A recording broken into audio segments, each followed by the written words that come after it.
Hi friends, এখন আমি মাংস রান্না করবো। মাংস কড়াইতে তেল দিয়ে দিয়েছি, কড়াইটা বেশি গরম হয়ে গেছে। গোটা গরম মশলা থেতে করে দিয়ে দিলাম, তারপর চিনি দিয়ে দিলাম,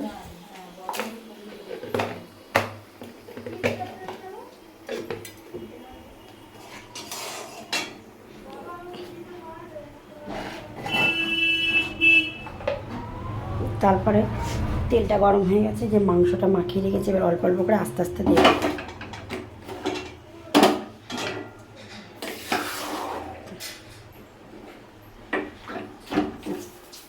আস্তে আস্তে মাংসগুলো দিয়ে দেবো।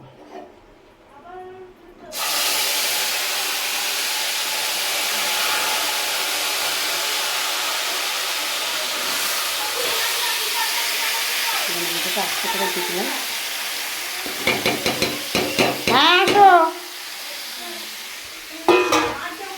এবার মাংসটা দিয়ে দিয়েছি, এবার একটু ভালো করে কষাবো।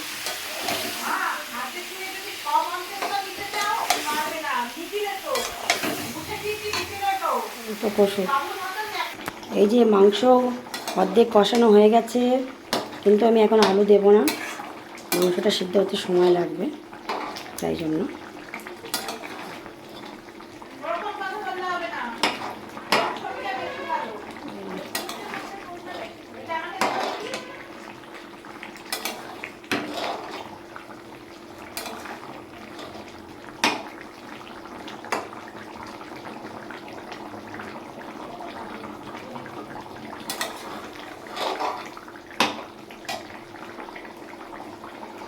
তারপর আলুগুলো দেবো, দিয়ে রান্না করবো। দেখতে থাকুন, সেদ্ধ হতে থাকুন, সেদ্ধ হতে সময় লাগবে, সেদ্ধ হবে।